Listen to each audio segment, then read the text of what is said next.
just last week ku nsonga y'ejjajja tova ku main. I've read somewhere some people think nti Mwami Gashumba yawanguddwa. Ekisooka sinnaba kuwangulwa naye kankuzeeyo ku nsonga egitubadde ku nkulu nnyo.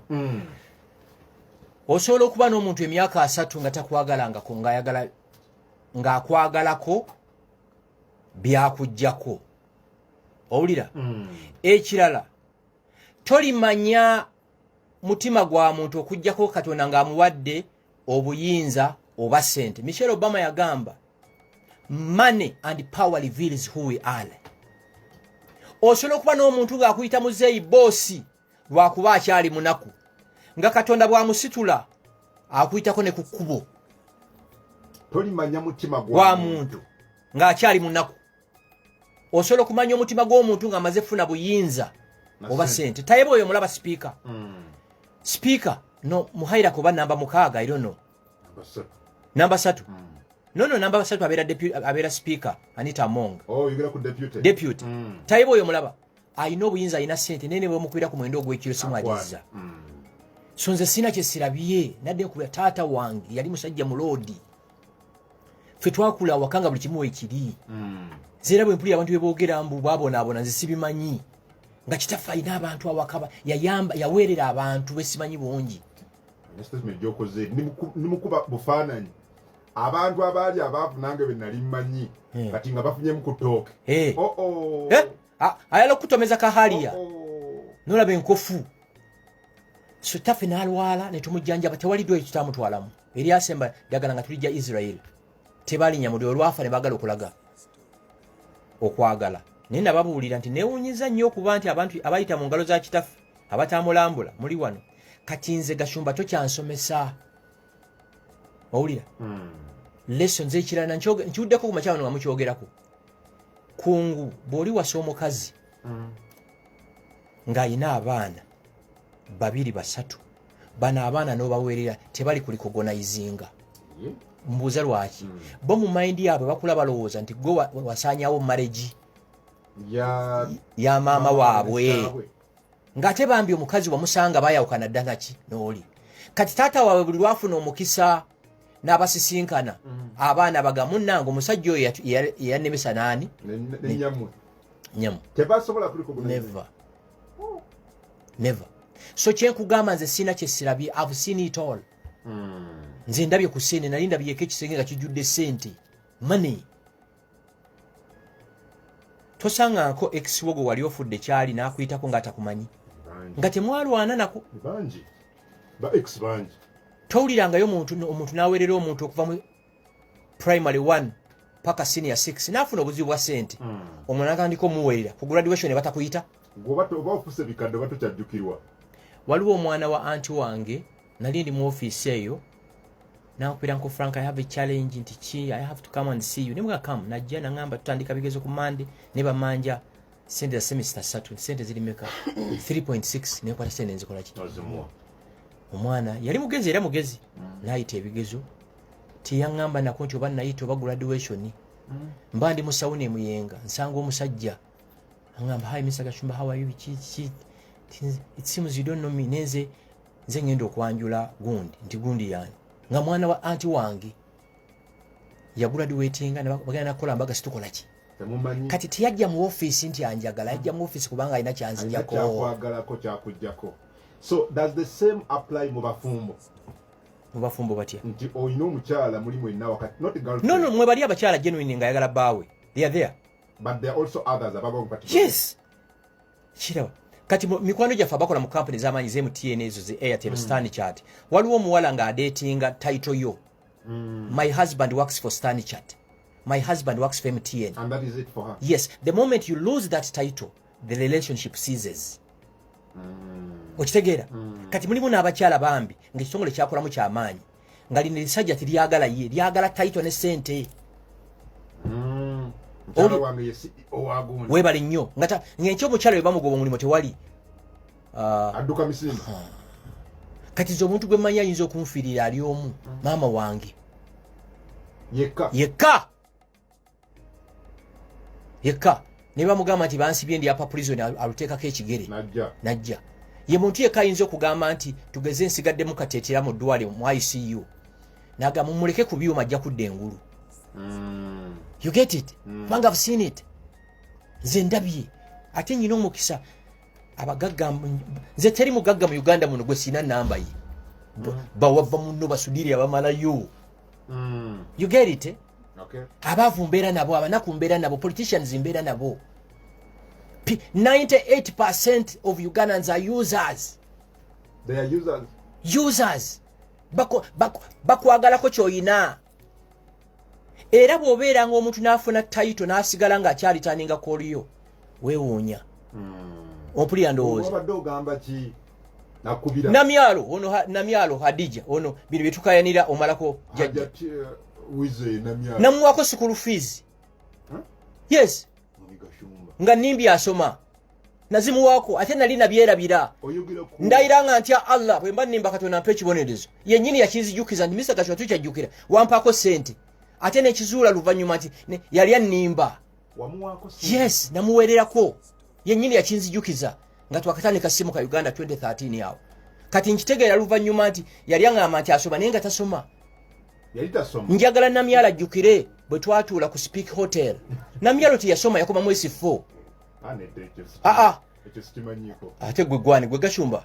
Gwe kungunze Frank Gashumba. Okimanyiko. Yakoma mwezi 4. Ojja kuwaayo obujulizi. Yes. Ate waliwo ne file endala ejja. Yakoma mwezi 4. Ompulira ndowooza si kyekikulu bantu bangi abakomye mu P7 naye nga bategeera. So what? So what? But President's advisor abasinga Museveni bamulabira ku TV oba mu convoy. Actually bagende wa Museveni bamu advising nga yaba advising. Yakwerabira wa muya. Linda konzija. Kanzija tandikira mama. Obudde butuso bwabulanga. Okay.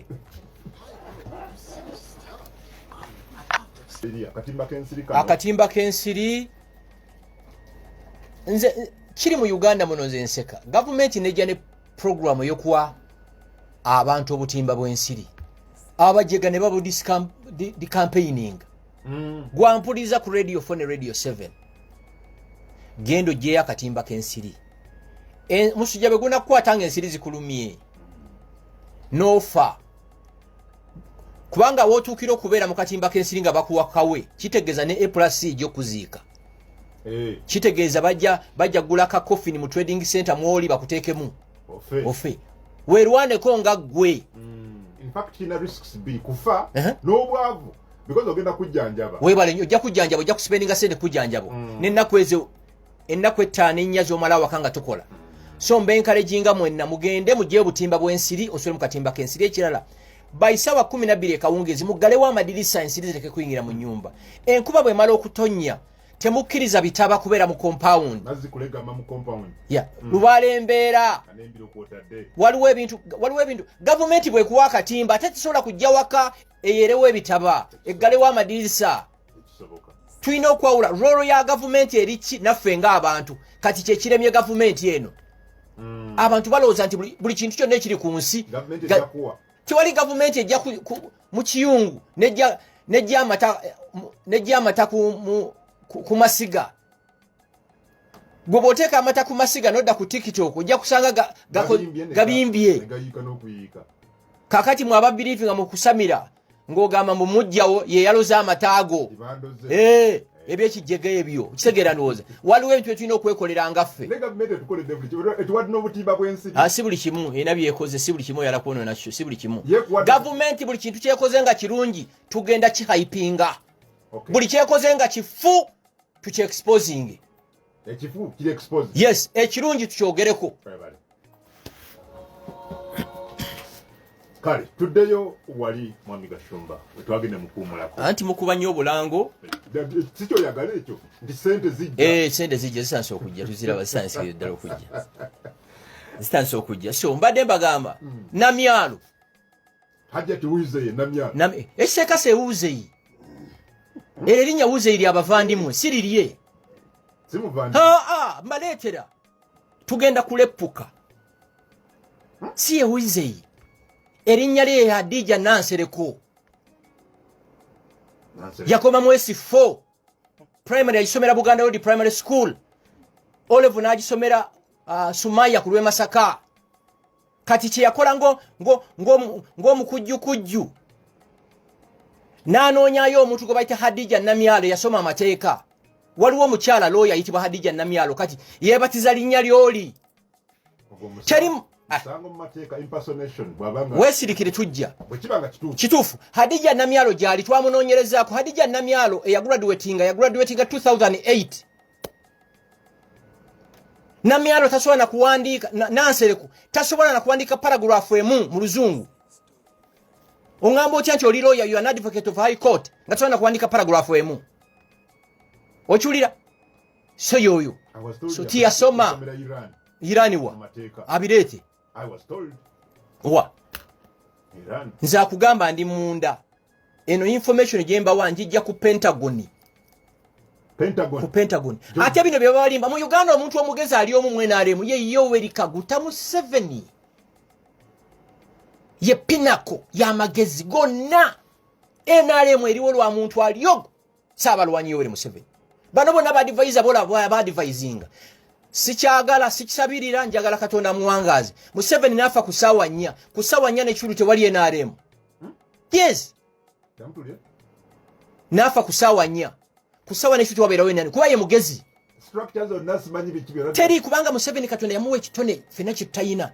Ne baba takiziganya na wali wiringo kuwuliriza. I've met Museveni countless times. Gwe Gashumba ogamba ki? Kati alinganga mutabani we Jene Muhoozi Kanirugawa. Muhoozi first son akuze taina kyatalaba nebo boyoga ne Muhoozi wewunya n'okwewunya. Mukaka munyonyo nga gyenkomeza. First son akubuza gobadde olowooza otya tukole tutya. Akuyita na Mwami Gashumba. Mwami Gashumba comrade my brother. Yagala kumusinka. You get it? Ne nolaba yankofu nolaba bazamufula bayita bazamufula. Namyalo yalina kahali ya kamiliyoni 12 keri yatambuliramu. Okitege Namyalo yalina kilo nga na mu 2 kati ayingira mu 8. Wolabira omuntu nti embera gyalimu ye mufudde kyali kugejja. Barack Obama we campaigning mu 2008 yalina enviringa za gure nga za black. Bwe yamala mu office emyezi era nezifuka za white stress. Mu Uganda njala munda go omubaka bamulonda ku Mande nga ayina kilo 42. Wiche dako weggwerako nga yingidde nkaaga. Kitegera ndowooza. Gwe mbadde nkubuulira. Ndayira nga ntya Allah nze ayogera ku Radio 4. I'm the mind behind omalako jjajja tova ku main. Ne artwork yenna. The brain behind it. Yes. Kakati ulire kya nakiro kanti clarifying ensonga enjiveeko. Babadde mu URSB. Nze siwabangako mu URSB. Nze nagenda ku registeringa milimo gyange. Ne bamute waduka mu URSB. Yes, omuntu omulala yenna okuwandiisiza erinnya ly'ekintu obuyiiya mu Uganda bannayuganda si bayiiya. Nze abagamba Gashumba ali ku Radio 4 kamba buli brand zinya ze nninamu omukono. Sisimuka Uganda, it's a brand. Ompulira? Nkwongera endala abavandimwe. Nze bwe ntambula mu Kampala oli bw'atampita sisimuka Uganda omulala mpita abavandimwe. Ochulya muvandimwe Gashumba ekigambo standby generator nchinamu omukono. Your official slogan ya MK movement standby generator. Nze nali brand nze ng'abantu. I branded my daughter Sheila Gashumba. She's a brand. Akoze ne company zo neza amanyi wano. Na branding Aisha Nabukeera. Ani atamanya Aisha Nabukeera. Namyalo mbulira ya omuntu obugo aliyo brand nze. Ogu obe kigambo. Bagati ndo kike. Ngachi ekirate waliyo. Ngachi. Tobuuza. Ngachi. So, nga coming up ne idea nga njimuwa nga gamba beautiful conversation izo ndankyaziina. Kakati nenga namugamba nti nze siri muwagizi we NRM, nze ndi into this business, nze njala kiri mu swap deal, nze ngenda kukolera branding, nze ompe business kuba t-shirts kuba billboards nebira. Okuva mu Oktober nga tutambula bulungi. Mu March ngenda okulaba business zange balabe bazikola. Ngenda mu office mubuzi kiki ekyagwawo. Munange muzeeyi yangambye n'abazzukulu abalamba business ne mubuza abazikuba be Kongo. Kati ng'omusajja omugezigezi nengende waji Moses Kigongo ye National Vice Chairman we NRM. Yes. Ndabe nti oba nyina omusango enazo bananyiza Namyalo atuli konsayiring. Namyalo yagana ku meeting Kigongo. Yagana. Ogenda. Yes. Nengende bino byenjogera ndayiranga ntya Allah. Nenda ba Captain Mike Mukula. National Vice Chairperson Western. Eastern ndabe abayinzo tuli considing namyalo nagano musinkana nenda ba David Mafabi olya ne Sheke Gugu oyo era nagana she's babaita zamufuula money and power reveals who kati nzizeyo sente omanyi office yo Museveni agitadde mu sente ne Museveni ne unya sente zoteeka omu use office tezina impact yonna nsibawo njagala namyala ayita abantu nange empite nga situsomba office ya namyala buli muntu basasula musasule okujja oyagala namyala bere wali ayibade mujje nange empite nawo gambe namwe olabasinga buli bantu babasasula busasuzi bagulirire tewali agenda wene batamuwa transport refund mwe muke movement situina transport refund oyina okufuna ezakulese nezikuzaayo wewunya mwami Museveni okuteeka sente mpitirivu mu office nzija kakati bwe yategeera nti ngenda kuwandiisa kintu kino bakikolamu obuyaye bungi nnyo era akulira URSB mukyala Mase ne mukimubuulira URSB eyo eyina abantu balamu decent people ne mulimu n'emiyaayu mulimu kawuukumi waliwo akasajja bakayita birungi kalike kawuukumi ulira neŋŋamba lawyer wange sisuubira justice wano ne tutandika kakati ne tu-exchanging empapula lawyer wange kyeyasooka okunsaba bakita computer stamps ne mubuuza kyekinti ndaga emirimu gino mwagikola mutya okugitandika nembimuwa byonna from the scratch naŋŋamba kino kyenjagala bisigadde bindekere omanyi bw'oba okola artwork oyo buli change gy'okola computer egiri gyesalinga bw'oba okozesa Mac abamanyi bino babitegeera Mac bw'oba olintinda n'okolerawo ekintu bw'eba eriko ka modem ka internet n'ogenda nansana era eraga nti change eyo ekubiro gikoleddewa nansana kati obujulizi obwo naitubwa URSB ne bugaana kati nga kebaagala okugobera omusango ne bugaana ulya ne batugamba nti omusango namyalo gwe nze siwabangako namyalo yeyawaabo bagenda gusala ng'ennaku z'omwezi 19 ate tebagenda situgenda kubeera mu kooti bagenda gutuweereza online 19 17 kiro saawa 3 lawyer wange ankubira essimu nti batugambye omusango gwankyanga 18 tekibangawo mu history ya Uganda kooti esobola okwongezaayo ku ensala ne tesobola gizza maaso gizza mabega 18 tunoga 17 balina gusala nga 19 balina guweza via email kakati nze lawyer wange ankubira nga 17 nga nti batugambye gwa 18 a day before nti saawa meka nti 2 kitundu nga ngenda 2 n'eddakiika 2 nali ntuuse ngenda okulaba abakozi ba namyalo yonna batandise okutuuka bannamawulire neŋŋamba bano basuze bategedde ensala kyovola bumusiru takoppa kuba namyalo enzija gye yajjamu ne pompu ng'ekulagirira basuze bakoze eki ategedde era ne basa ekyali wali nze nno ndi omu bayira we yaguza amawulire gonna buno bufeeke bloggers nze Gashumba ndi ogwo nze ndi atirare nkukubira buli wamu wokola ki oli kakati oyo mujega oyo kawukuumi birungi okumanya naye mujega mu nsala yo manyibo yagambye eti obujulizi namwale bwalese tebulaze nti ye yakola ekintu kino ne Gashumba obujulizi bwalase tebulaze nti Gashumba yakola ekintu kino tiye kitata yeta kirinamu kakati oba namyalo si ye yakola ekintu kino si Gashumba kyava mu ggulu kyobuuza si kya Gashumba birungi si kya namyalo kyani yagambye kyani yakiresaawo anti bamuwadde sente alina okuba nga yalidde kino njagala nkikubulire ffenna situli basiru omanyi mwe mutaddewo embeera nti buli muntu musiru sebo birungi oba namyalo si yakola ebintu bino oba si Gashumba oba kitata naye yabikola kati kankuzeeyo emabega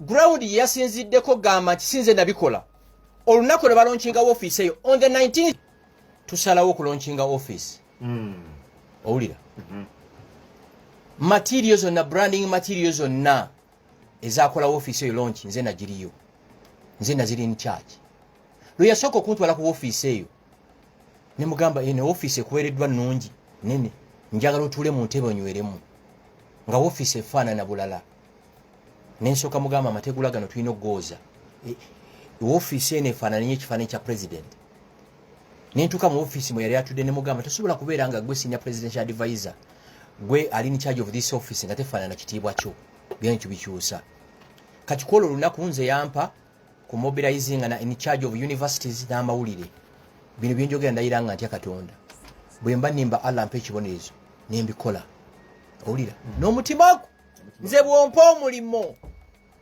kyovola bwenjagala njagala ne bwe nkutama wego bayita omuvandimu omutuusi origino tuli loyo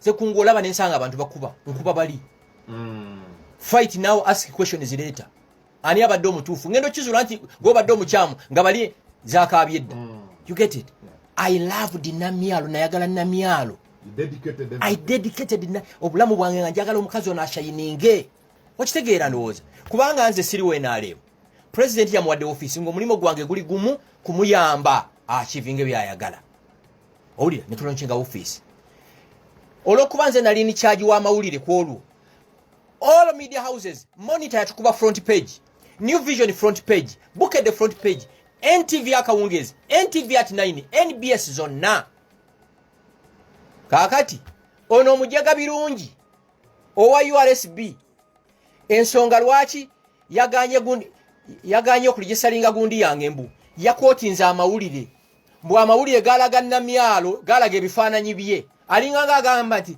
Siriki Sekyanzi oba Steve Gini bwaleeta ebyuma ku mukolo gwo bifuuka bibyo okiwulira ne kati lawyer wange twasazeewo tugenda mu high court enkya high court bwe tatuwe justice tujja kugenda mu court of appeal bwe tatuwe justice tugenda mu supreme court mbuuza lwaki bwe natandika okukola naye nenstockinga t-shirts eziwera emitwalo 8 t-shirts emitwalo 8 zivaliwengamu over 800 million nzina mu stock nengula ekyuma ekizikuba basically nyina over 1.2 billion eziri awo nze actually ne bangulako t-shirt zange ezo ne bankompensatinga n'obudde bwange nkita okiwulira ate kisinga okunuma okimanyi bawa business eno nabo bamukyajinga sente zezimu yeah kati kizire ku kyenkugamba loyalty Namyalo tanjagalangako yayagala magezi gange n'obuyambi bwamuwa ekirala omusango gwe nazza kuwagirayo muke badde bonna batmuteba mugolo ye Jesus bwabanga waliwo omuntu atayagala muhoze kaine rugaba yoyo mukazi Namyalo tayagala muhozi era mba ino omuntu gwe yagamba nti Gashumba asalewo okubeera kujjajja tova ku main oba okubeera we muke nze muke mwagala na mutima nalo oyinza okwagala president nga toyagala byanjawulo kyengamba aje Namyalo tayagala nyi mwami Museveni atunoga tate yasinga obutayagala mutabani olumu namubuuza Namyalo osobola okufuna Museveni ku saa mwendo gw'ekiro nti no kati ebintu bya muhozi ne kitawe bigendeko mpola kola emirimu egyakola ki egyakuweebwa n'ekya ne mugamba Namyalo tosinga kadaaga Namyalo tosinga kale kayihura tojja nakola 1% ya kale kayihura aliwa tojja kola 2% ya mama Mbabazi politics wena ali mumwesonyo tukole emirimu holeza bokabe bazaala abaana okitegera ndo she is very arrogant very stupid very aloof ebikolwa bibiri bitya anzanti yangamye mu njasama oyogera ku bikolwa yangamye mu nze njasama kati ayina kije kyaddazanyisa mbu akozesa sente ze mbu ayina sente ze ziraninga office yasooka n'atugamba ayina enkoko emitwalo 10 zajjamu sente zitunda amagi ajja sente mu nkoko n'ateeka mu office oboojozeyo weri Museveni kati nze Pentagon yange Namyalo ayina enkoko 8 yayina enkoko 8 n'embuzi 4 n'embwa 6 kubanga musamize ayina essabaawo ate kyewuunyisa zonna footage nziyina njagala ondage emitwalo 10 manyi oli ku radio yateekawo embeera mbu sente ziraninga office ziva mu nkoko ze n'agamba ayina n'olusuku eka 20 mu mukono mulimu omuntu ayina eka 20 kati kyeyakola olumu n'agenda emukono mu katale n'agula amatooke n'agaleeta ku office mugavudde mu lusuku lwe omanyize bwe mankola n'omuntu nga mpa sente nga mugagga ne bwafuyisa ku kkubo ngamba ekyo kyokoze kye kisinga obulungi kubanga osasudde kwanza namugamba nti ogwange guli wamu ku branding ebisigadde biki bibyo olunaku lwe natya bandange sente z'omiwa musolo omukyalo yavaako wano n'agenda eruweera eyo bwagenze gabo bambuzi omanyi atambulira mu konvoyi yamulokanya Gasiya ayina eggulawo ekkubo ayina Land Cruiser mwali ayina drone neggalawo ng'agenza ogaba embuzi 6 sente z'omuwi w'omusolo okitegeera nze misuse of taxpayers money time ejja kutuuka buli muntu misuse nze sente z'omuwi w'omusolo ku mulembe gwa Yoweri kugwa General MK mujja by'accountingira yagenda gaba bubuzi naye ng'akozeseza billion olumu yali agenda e Masaka n'atuuka e Lukayaawo n'ajjayo bando bbiri za miliyoni 2 n'azikasuka mu bbanga awe ku bantu bali nkola ya kisappe tosobola kuwininga abantu kwagala namyalo kino nakyo kanti kugambe from today kuba staff bo bonna ne bateekawo akalulu kakyama teri akuwa kalulu kino nakyo kanti kugambe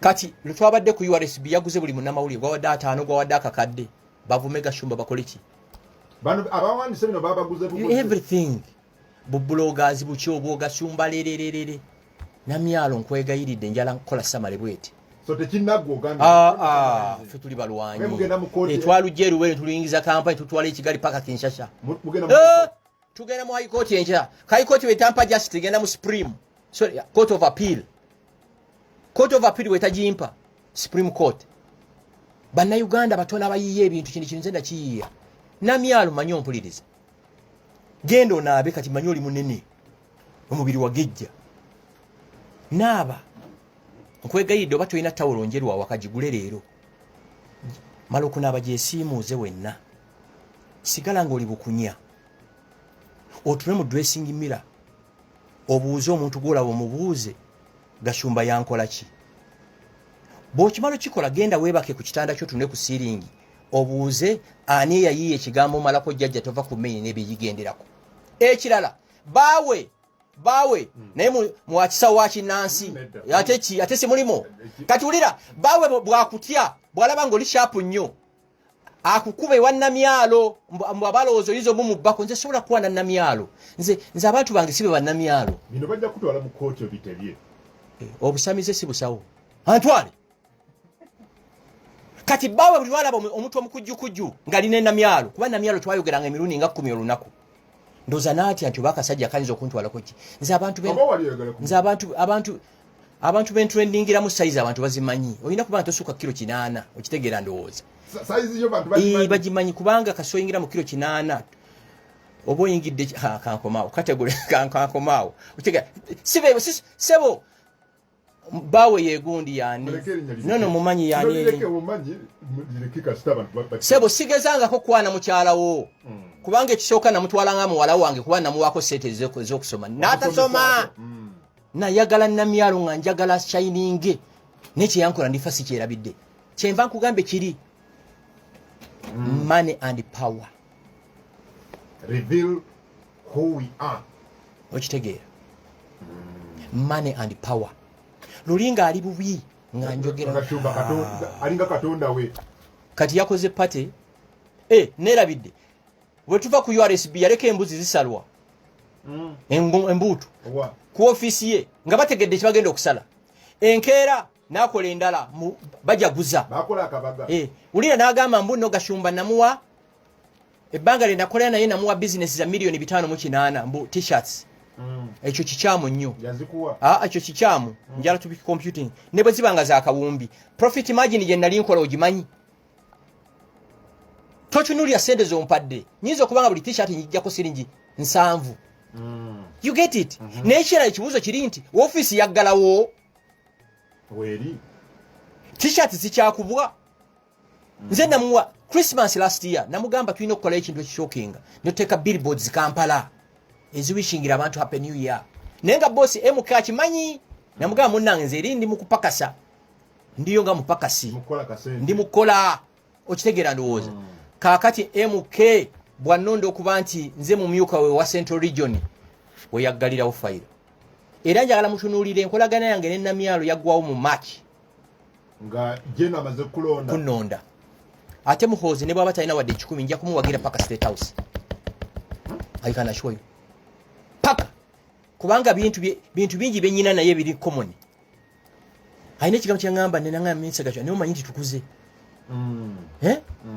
nanga naye omanyi oli mutuufu so nja kuwagira yes ate nekira MK mutu yekka asolo gwampuliriza MK ye muntu yekai ajoba protectinga n'ebyamu wano MK gana agabigano agagalo kutunyaga kebyaffe agatwesungo muntu yeka agasolo gamanejinga Muhozi Kainerugaba akitegedde kubira mukama engale z'amaanyi okitegedde yeka ye Muhozi Kainerugaba bwe mwagala eggwanga lyeyongereyo ne stability eriwo Muhozi wagireyo empapula muwakalulu kubanga ekisooka kikyatalabiye my god abugagga abulabi ebitibwa abirabye so tewali kipya gyali actually fa bamusemberera ku buli omusemberera oba otanso okutestinga ku ba president buli bomusemberera otanso okussa ku mpewo ba president ze basaako njagala kumusemberera oyina okukola ennyo omusemberera ate ka tumwongeddeko ekitimba on a serious note na kino kikulu nnyo kino kirango ngena official ngena kiteeka mu buwandiike teri muwagizi w'emuke akirizibwa kola sako ngerike ekigambo MK osobola kyengera musobola kola sako yammwe luwero musobola gikola kasanga timusobola gikola neto kirizibwa kola sako yonna ngerike ekigambo MK mujja kunyaga ku bantu sente mulinya lyani MK uli andooza n'ekirala MK okuwagira MK twali form jojjuza toina sente zosasula oli omuntu akujjangako sente mbolina okufuna ID olina okufuna form mboba okulaba MK olina okusasula MK omulaba on merit kati gwe kungu bobo omwetaaga olina okuprovinga loyalty nedda zani munnamawulire oyala exclusive ezo tujaziwa nga tugenze mu buyinza bya byempulya MK simwogezi mulungi esitunoonya orator tunoonya mukozi actually ngenda mugamba nti sebo ekyo nakyo kikulu ngenda mugamba nti first appearance yo ku radio ena kubeera ku radio 4 Muntuga yes kiwedde abatuwuliza ku radio 4 ne radio 7 first interview Geno Mwami Gashumba gambe ajja musaba kirize ajje ku Ntuga wa anyway nga tumaliza ku kuba ate sola kwerabira radio 4 tubereddewo nnyo mu MK movement Pastor Bujingo Kalisa tubereddewo nnyo media houses zitubereddewo nnyo tujja kubeera loyo tujja kwagala nnyo abatwagala okay nga tumaliza ku nsonga eyo therefore ogambye erinnya liri hanging kati tekigenda kuddamu kukozesewa what's going to happen based on what happened anti high court yegenda tubuulira URSB yagambye namyalo taleese bujulizi bulaga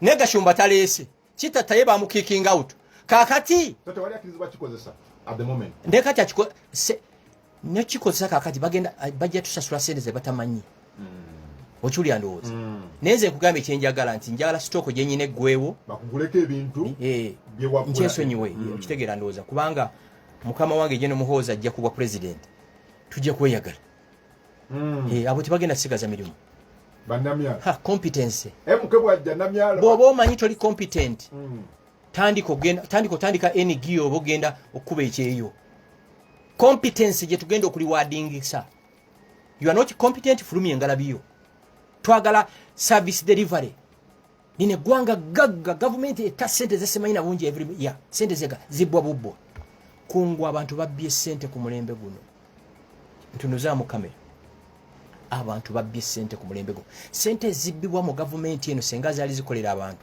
senga tulinga nga Dubai senga tulinga Qatar senga tulinga nga Singapore Taiwan oba South Korea ne abantu babbye sente bali mukubba munyago ne misuse kati namyalo kyaba ne convoy namyalo who is namyalo who can harm her convoy omuntu afuluma mu convoy noga kino kiki tomanyi byakola namyalo nkyale nyinga okyayambala gukizo mu kiyembe okyale jinge Gashumba mi genda mpola waguze buno bwana buwe mulebu vume buli byonna bikole ne mutima okola ki omutima akimanyi omanyi movie je bayita you know where you slept last night bagita bati mumanyi ya movie eyo gwe ne buwekazo otya maaso gabbaawo baga mukyalawo oba omanyi je wakoze iki je wasuze she knows bobo omanyi tomanyi nti nze mutuufu okukujajanja konna kwaki okuchachanja she knows twekaza naye ekintu kya musajja oli yes akimanyi ate tewali yali atulwanyisiza n'awangula ku last minute Katonda akola miracle. You still have hope that you will win this?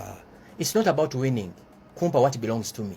ekyo kigambo sina kyenkyagaza nnyo kubanga sigenda kikosa mu business nenjala kusasulwa muri maanyi gange buyiya bwo kyekyo kyokka holiday ne uzat ne mu URSB wabadde justice Aisha kanchi clarifying URSBC court kiteewuluza waliwo jjaji omukwano gwange yaŋŋambye nadde mubuulira naŋŋamba URSB tezirimenti na kusala misango ngoyo judgment gye yakoze baabikolawo kuteewuluza bantu ontegera ndowooza by 99% emirimu egibaweebwa ku making sure nti bali consiling abantu era nze first time lwe naapiyaringayo nabagamba nze bino byennyina mu sitooko njagala bintwalibweko ekyo nkikole ki nkite t-shirt zennyina zonna za yero ani anagula t-shirt eza yero ezikyasobola kuddayo ani anazigula so mu bannanga batuwiza ku radio 4 radio 7 bino ebintu olumu omutuwulira nga tulemeddeko nga tulina reason you get it ekyalo ekinnuma ensi yonna erowooza ffe bagashumba abanyarwanda bali mu kweyagalira mu gavumenti eno naye n'akatono ke njagala okukola bakansigyeko you get it. Can you convince any other Ugandan nti Gashumba tali party to this government? You can't. People think you are part and passion. Wonderful. Nene ka service kenjagala okukola nako bakanzigyeko akatono ochulia atenga batozo oli munnaabwe nze ndi munne wa MK ne mu state house I have many friends abombe sagala kwogera wana abali kusaidia yange bangi mu state house ngaba kunsongero ngabali kusaidia yo bangi nnyo bamanya amazima waliwo minister yaŋŋamba twali twebuuza omukazi wetubeera naye mu meeting talina kintu kyali ayogedde nti kitwala nti yajjawo amagezi gano minister bwe yaŋŋamba nganzi kumbe you are the brain behind this tutegedde kati engabana ye yabya ddiiru ngabana kulya nze singa yanzikiza nga nkyakola emirimu egyo ensi tiyali tegedde byali gweredde ensi yali badde emanyi nti omukyalo oyo mugezi singa yandeka nenamyalo namukolaki omwaka guno nga gutandika mu bantu benasabira 5 naye namusabira wasabira namyalo yes omwaka guno olwo nga tukyakolagana esala yo bayekola kati namusabira nga abeere bulungi alwaninge woofiisi olwo tukyakolagana kubanga twayawukana mu maachi awo kikulaga gw'osabira muntu abeere bulungi yakusabira kusaanawo you get it kyobula negendeeza nnyo kati ku mikolo gy'endya nze sirya mu restaurant ng'emmere siize njeeno nedde ate bwe ngenda ku mikolo ngenda mu kiyungu ku sepiki gyenjijja kubanga nyinza okufa ng'emuketa nabakulayira ensi eba esaliddwa nnyo nyinza okufa atanakulayira tulina okubeerawo ekkololo osimba gateeka kuno ng'olabira ku soosi nga kweva toyagala kusubwa MK kuba twagala eggwanga sanity ekomewo it's too much it's too much lino eggwanga lyetaagamu omukono omulala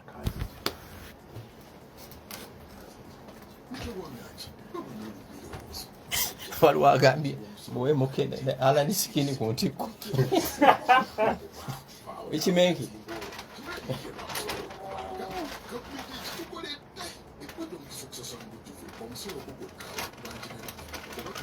katugenda kuki ekyali nno tamasimu atakayimba ate omwana wamwise kulaga pananga kantu kali ndako okafunye kangambuna amugambe kubanga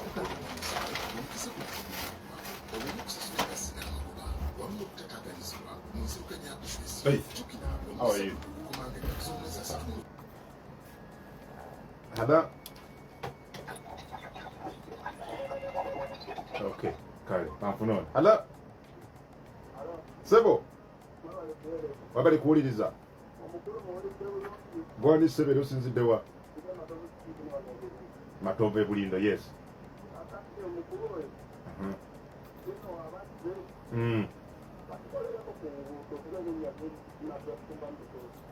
Okay. Okay. Ati omulidde ow'ebulindo muganda nga ow'ebulindo don't be shocked nga ssente z'okukola ekkubo eryo ziri ku disitulikiti zitudde obanga baazirya gavumenti eno etadde ssente mu makubo mukimanyimu abatuuliza ku radio 4 ne radio 7 abanene mu gavumenti ssente bazizaayo mu treasury nga bezirimenti okukola tebaabikoze so either baziweereza oba zabbwa dda buli lwoyita mu Kampala n'ogwa mu Kinnya waliwo omwana w'omunene ali Harvard asoma buli ogende mulago notasanga yoddagala waliwo omwana w'omunene ali Oxford asoma nga sente bazibba ko radio 4 hala Sebo tuli bulungi amanya go ne gyosinzide Sebo Rashidi Naguru yes wabula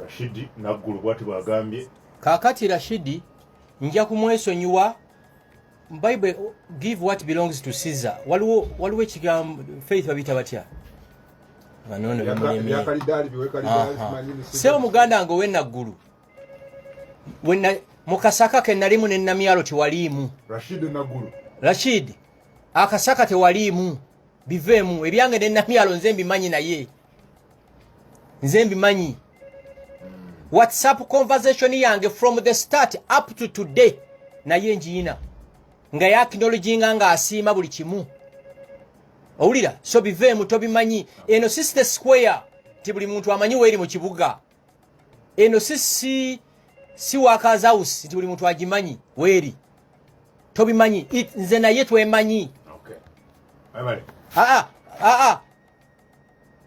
oba namyalo mumanyi nnyo lwe twasooka okusinkana ku speaker lwe twavaawo twalagawa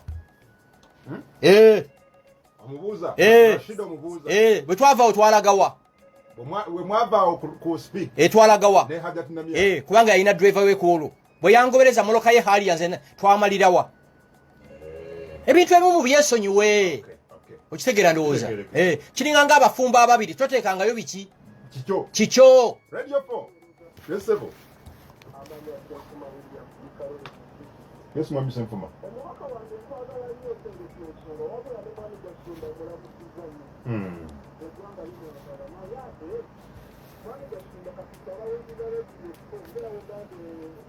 yongezaako tuli basajja abawuliriza ate nga tuwuliriza ensonga omusajja akubuuziza era agambye yabijjana myalo mwensonyi ate omugambye tetwaliyo abiveemu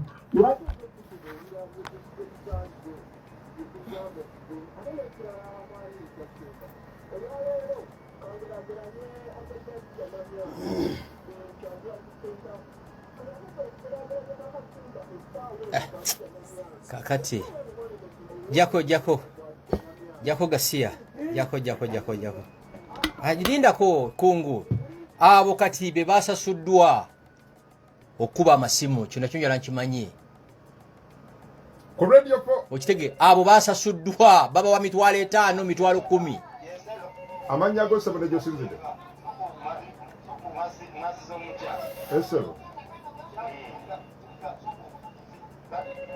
okay wali biwogana hello radio 4 Sebo yo Adam ko wali kuwuliriza amanya go ne gyosinzide ole amoni ngande wano kimira amoni yes yo fulanga musango yagikomyo yuga abari mutufu yeyongere yo mukoti nayo cyamuho irenda biradaranga muhozo yajya kudefendinga ubugaga bushaho yakoze mu government agambye ati ajja kukola ki ajja kudefendinga obugaga bukolebwa mu government kafunono hello ng'ategeeza nti ajja kudefendinga abantu n'ebyabwe kyategeeza naye n'oli omwongeremu kano akalala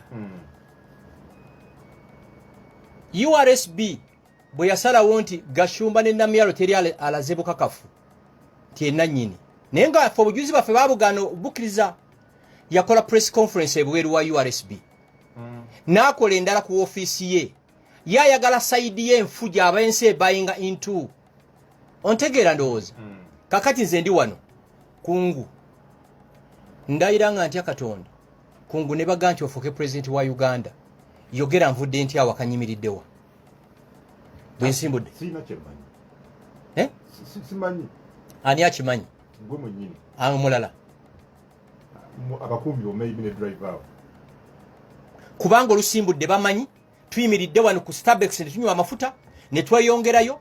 Actually bembadde nabo mu motoka bamanyi ne sente zensasudde ku road toll.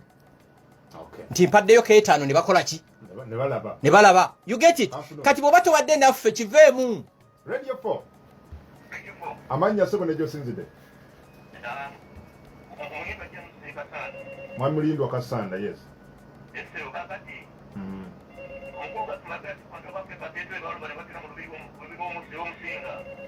Okay. Kati yo kamuddemu. Abantu abaffe Kasese kyali kibi nnyo. Abantu abali innocent. Buli muntu ayina omutima. Buli mu Uganda tibwa innocently tumukungubagira. Okiwulira? Okay. Tumukungubagira. Ate nje kyenyala mumanyimwa gwakuye. Owe Kasanda nyina mikwano gyange bangi nnyo ababaka ba Sentinel abavaiwa e Kasese eyo. So abantu bonna abafiira obwereere tusaasira family zaabwe. Nenze ku level ya Gashumba kyokka kyenyinza okuwaayo kubasaasira. Beyond that there's nothing. Kanzije nyogere funa amasintova. Sasula owagula. Kyesitega lwaki bakuba ku simu yo? Simu bakuba kweno neno. Njala bakube ku studio phones mbimanyi emizannyo gyonna ngimanyi. Okiwulira? MTN ati yukaye eriko. Gye babakuba. Kati yabo sasudde obwo. Olwava omanyi we twalaga? Twagenda ku UTN. Ku UTN? Ne tugula line za simu za office. Gwe kungu ne bangamba nti nze banfula president wa America. Nyiza okwogera bovuddewo. Tosobola. You can't. Kulabidde wano nawo ndabidde. Gwe Faith tumanyi wasuze. Aizo kwa yasuze musere nono. Tatu sereti. Ustigena ndozi. Kakati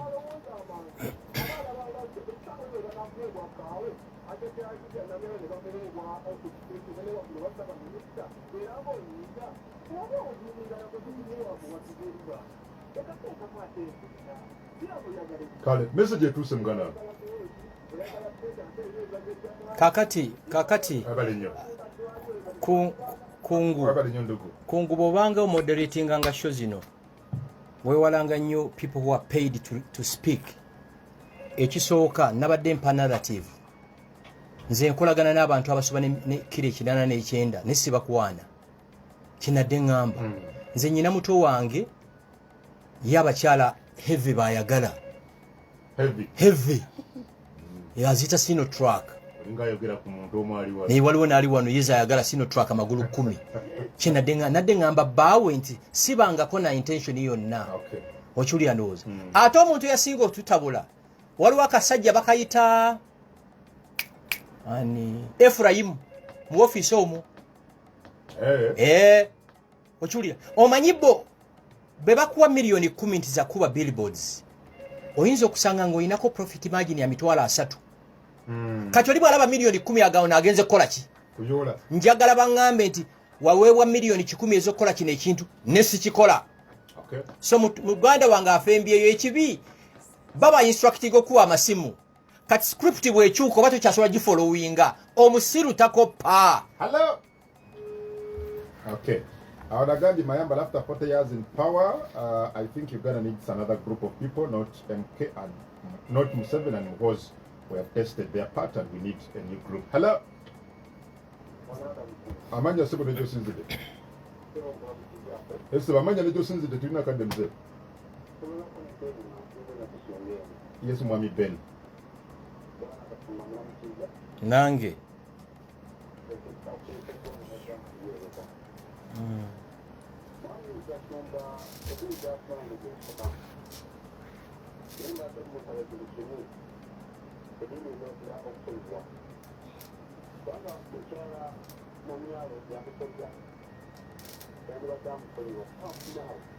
Kojja eddiini gye nsoma ngisoma lwakuba mu famire mwenva ndi mu katoliki. Mu ddiini gye nsoma nyina byenzijjamu byenzikiriziganya nabyo nebisikiriziganya nabyo. Actually omuzungu bwe yali ayagala okumalawo abaddugavu bakoze ebintu bibiri eddiini ne slavery mboli bwakuwa ettama erya left muwe erya right akube. Nze bonjagala nnyo nkwagala nnyo bompala nnyo nkuwalana nnyo. Nze njaku lindako nze njagala kimu. Lwaki togamba nti Gashumba bw'aba yakola lwaki t-shirt ze size mutwala? Ompulidde? nkugambye nyina t-shirts emitwalo 8 ziri worth 800 million. Owulira bambuulire nti Nazansobi bweti bwe kyetaagisa na apologizing. You get it? Gwe lwaki tolumirwanze ayine maali mu stock ng'ate batwala ya mulala. Ontegedde kyengezako kugamba. Lindako mu March awo we twayawukana president yali amuwadde milioni 4 za t-shirts endala, milioni 4 za t-shirts emitwalo 4. Singa yanga nti owaaye nkankubeko t-shirts emitwalo 2 ebiri njiwa abalala okitegeera. Better fair. Byongambwe eddiini gy'osoma kankubulire nze sikeerangako kukola application kufuuka mu katoliki. Okiwulira? Kambuuze Yesu abantu beyasanga mu yokale yo nga bakola effujjo yabawa ice cream. Okay, kula fudeko babali nnyo songa eyo naye egguse. Hello Radio 4. Amanya ne gy'osinzidde w'ekitiibwa. Ibra Kololo, yes.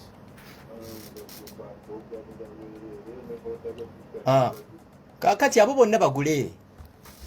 Nze nakugambye. Acho kanchikomya awo nakyo. Yes, Mr. Julius.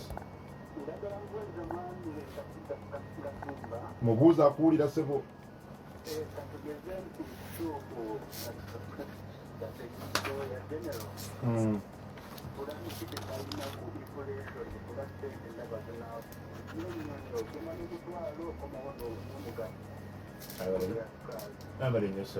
Oyo mwami akubye mutuufu nnyo. Mr.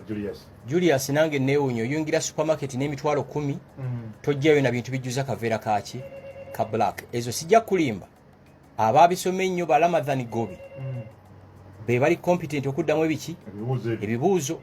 Ensobi gye tulina mu Uganda kwe kwefuula nti buli kintu okikola ki gwokyali kwekya amafuta gagenda musingi kakaaga kati amafuta fena tuli worried. Hello Sebo. Sebo. Mwami Sebo Julius.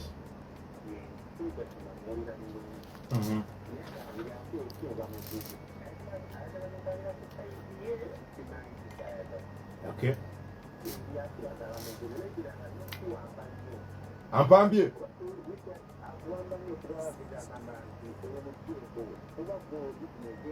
Sina gwe najjeeko muganda wange si mukyenko.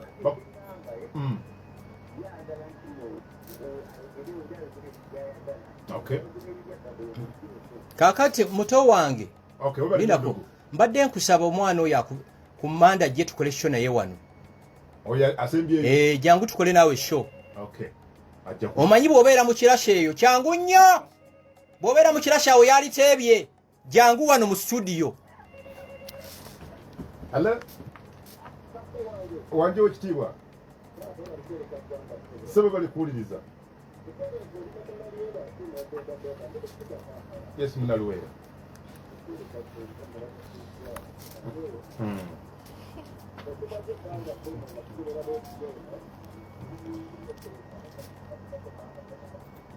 Nenyongera ku ddoboozi Sebo.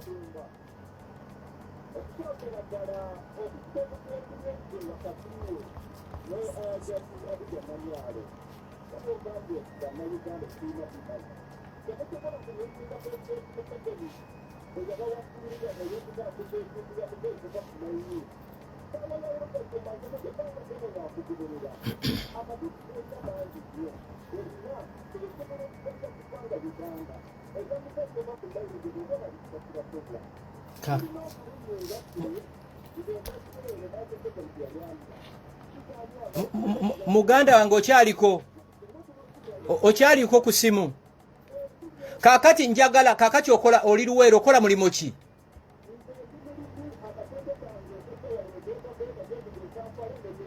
Weebale nnyo. Kakati yogera mazima olina ekibiina ky'ebyobufuzi ky'okkiririzaamu.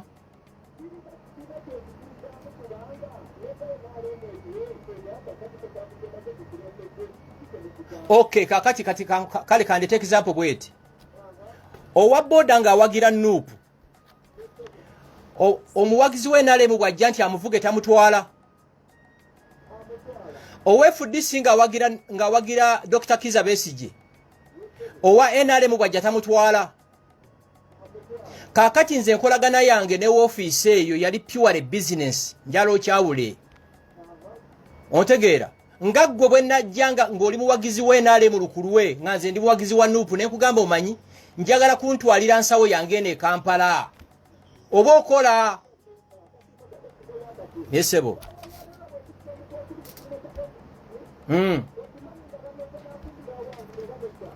Abawa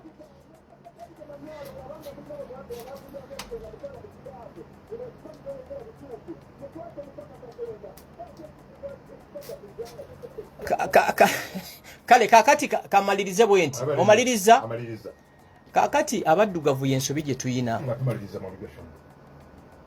naye bwe nagenda okuwandiisa ekintu kyange tiyabikwasa Mukama Katonda yagenda okuwabujekitinga. Nange kyenva nkugambye tomorrow tugenda mu high court.